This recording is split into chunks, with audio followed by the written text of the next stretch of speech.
ಮೊನ್ನೆ ಬೆಂಗಳೂರಲ್ಲಿ 20ನೇ ತಾರೀಕು ಡಿಸೆಂಬರ್ 20ನೇ ತಾರೀಕು ಕೋಗಿಲು ಗ್ರಾಮದ ಸರ್ವೆ ನಂಬರ್ 99ರಲ್ಲಿ ವಸೀಂ ಲೇಔಟ್ ಮತ್ತು ವಸೀಂ ಲೇಔಟ್ ಸೇರಿ ಕೆಲ ಏರಿಯಾಗಳಲ್ಲಿ ಫಕೀರ್ ಕಾಲೋನಿ ಅಂತ ಹೆಸರಿಟ್ಕೊಂಡಿದ್ದಾರೆ. ಆ ಏರಿಯಾಗಳಲ್ಲಿ ಅಕ್ರಮ ತೆರವು ಕಾರ್ಯಾಚರಣೆಯನ್ನ ಬಿಬಿಎಂಪಿಯ ಸಾಲಿಡ್ ವೇಸ್ಟ್ ಮ್ಯಾನೇಜ್ಮೆಂಟ್ ಅವರು ಮಾಡಿದರು.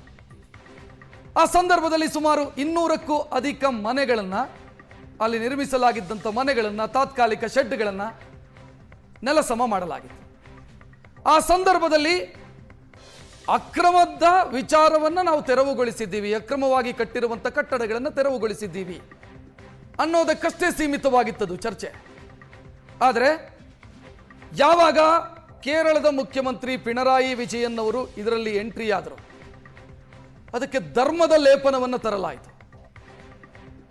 ಮುಸ್ಲಿಂ ಸಮುದಾಯದ ವಿರುದ್ಧ ಬುಲ್ಡೋಸರ್ ಕಾರ್ಯಾಚರಣೆಯಾಗಿದೆ ಅಂತ ಅವರು ಟ್ವೀಟ್ ಮಾಡಿದರು. ಅದಾದ ನಂತರ ಇಡೀ ಚರ್ಚೆಯ ದಿಕ್ಕೇ ಬದಲಾಯಿತು.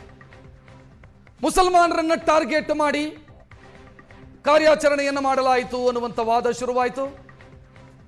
ಬಡವರ ಮೇಲೆ ರಾಜ್ಯ ಕಾಂಗ್ರೆಸ್ ಸರ್ಕಾರ ದೌರ್ಜನ್ಯ ಮಾಡಿದೆ ಅನ್ನುವಂಥ ವಾದವೂ ಕೂಡ ಕೇಳಿಬಂತು. ಆರಂಭದಲ್ಲಿದ್ದಿದ್ದು ಅಕ್ರಮ ತೆರವು ಅಷ್ಟಕ್ಕೆ ಸೀಮಿತವಾಗಿದ್ದು, ಹಲವು ದಿನಗಳ ನಂತರ ಇದು ಧರ್ಮದ ಆಂಗಲ್ ಅನ್ನು ಪಡ್ಕೊಳ್ತು. ಸದ್ಯ ಇದು ದೊಡ್ಡ ಮಟ್ಟದ ಚರ್ಚೆ ಕಾರಣ ಆಗಿದೆ. ದೇಶದಾದ್ಯಂತ ಚರ್ಚೆಯಾಗ್ತಾ ಇದೆ. ಕೇರಳ ಸರ್ಕಾರ, ಪಿಣರಾಯಿ ವಿಜಯನ್ ಅವರು ಟ್ವೀಟ್ ಮಾಡಿದ್ರು, ಕೆ.ಸಿ. ವೇಣುಗೋಪಾಲ್ ರಾಜ್ಯ ಸರ್ಕಾರಕ್ಕೆ ಸೂಚನೆಯನ್ನ ಕೊಟ್ಟರು. ಇವತ್ತು ಸಂಜೆ ಒಂದು ಮೀಟಿಂಗ್ ನಡೆಯುತ್ತೆ. ಆ ಮೀಟಿಂಗ್ನಲ್ಲಿ ನಿರ್ವಸಿತರಾದವರನ್ನ ಏನು ಮಾಡಬೇಕು ಅನ್ನೋದರ ಬಗ್ಗೆ ನಿರ್ಧಾರವನ್ನು ತೆಗೆದುಕೊಳ್ಳಲಾಗುತ್ತೆ. ಈ ಮಧ್ಯೆ ಇದು ಮುಸ್ಲಿಂ ಓಲೈಕೆ ಅನ್ನುವಂಥ ಆರೋಪ, ಕೇರಳದ ತಾಳಕ್ಕೆ ರಾಜ್ಯ ಸರ್ಕಾರ ಕುಣಿತಿದೆ ಅನ್ನುವಂಥ ಆರೋಪ, ಅಕ್ರಮಕ್ಕೆ ಧರ್ಮದ ಲೇಪನವನ್ನು ಹಚ್ಚಲಾಗಿದೆ, ಧರ್ಮವನ್ನು ಮುಂದಿಟ್ಟುಕೊಂಡು ವಿಕ್ಟಿಮ್ ಕಾರ್ಡ್ ಪ್ಲೇ ಮಾಡಲಾಗ್ತಿದೆ ಅನ್ನುವಂಥ ಆರೋಪವನ್ನು ಬಿಜೆಪಿ ಮಾಡ್ತಾ ಇದೆ. ಅಕ್ರಮವನ್ನ ಸಹಿಸಿಕೊಳ್ಳೋದು ಸರಿನಾ ಅನ್ನುವಂಥ ಪ್ರಶ್ನೆಯೂ ಕೂಡ ರೈಸ್ ಆಗ್ತಾ ಇದೆ. ಇಲ್ಲಿ ಮಾನವೀಯತೆಯ ಪಾಠವನ್ನ ಕೆ.ಸಿ. ವೇಣುಗೋಪಾಲ್ ಮಾಡಿದ್ರು.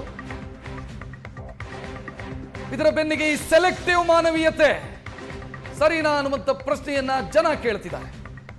ಯಾಕೆ ಅಂತಂದ್ರೆ, ಒತ್ತುವರಿ ತೆರವು ಕಾರ್ಯಾಚರಣೆ ಕೇವಲ ಕೋಗಿಲು ಲೇಔಟ್ ಅಲ್ಲಿ ಮಾತ್ರ ಆಗಿರೋದಲ್ಲ, ರಾಜಧಾನಿಯ ವಿವಿಧೆಡೆಯಾಗಿದೆ.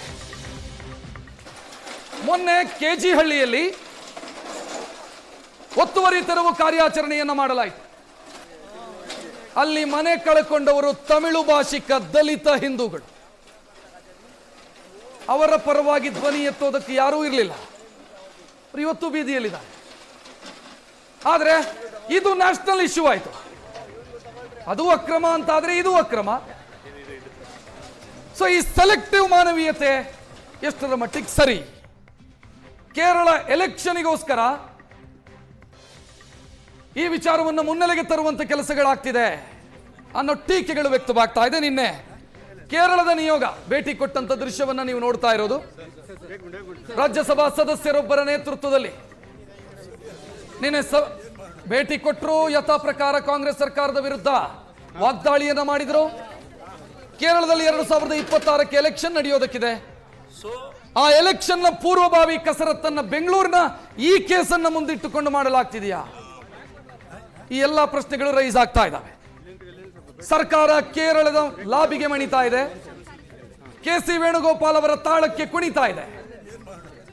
ಈ ಆರೋಪಗಳು ಕೇಳಿ ಬರ್ತಾ ಇರೋ. ಪಿಣರಾಯಿ ವಿಜಯನ್ ಅವರು ಮಾಡಿರುವಂತ ಟ್ವೀಟ್ ಇದು. ನಾನು ಆಗ್ಲೇ ಹೇಳಿದೆ, ಅಕ್ರಮ ತೆರವು ಅನ್ನೋ ವಿಚಾರಕ್ಕಷ್ಟೇ ಸೀಮಿತವಾಗಿದ್ದು, ಮುಸ್ಲಿಂ ಮನೆಗಳ ತೆರವು ಅನ್ನೋ ಹಂತಕ್ಕೆ ಬಂತು. ಈ ಟರ್ನ್ ಪಡ್ಕೊಳ್ಳೋದಕ್ಕೆ ಕಾರಣ ಆಗಿದ್ದು ಪಿಣರಾಯಿ ವಿಜಯನ್ ಅವರ ಟ್ವೀಟು. ಕರ್ನಾಟಕದ ಮಾಧ್ಯಮಗಳು, ಕರ್ನಾಟಕದ ಜನ ಇದನ್ನ ಧರ್ಮದ ಕನ್ನಡಕ ಹಾಕೊಂಡು ನೋಡಿರಲಿಲ್ಲ.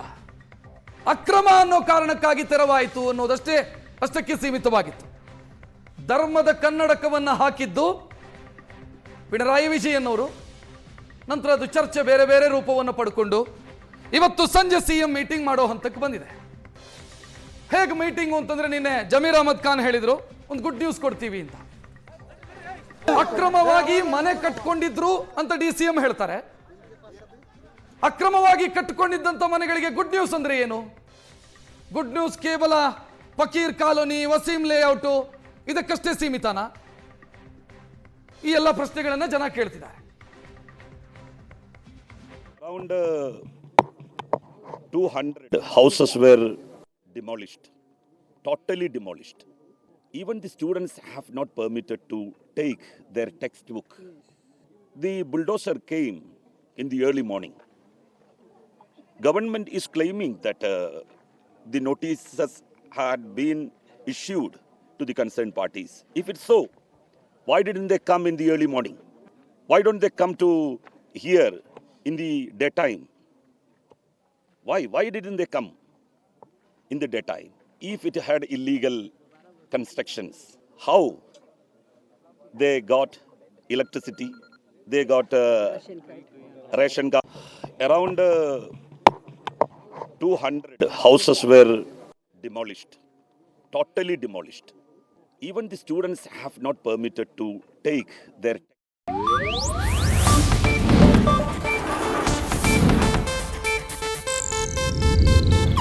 ಇದು ಏಷ್ಯಾನೆಟ್ ನ್ಯೂಸ್ ನೆಟ್ವರ್ಕ್ ಪ್ರಸ್ತುತಿ.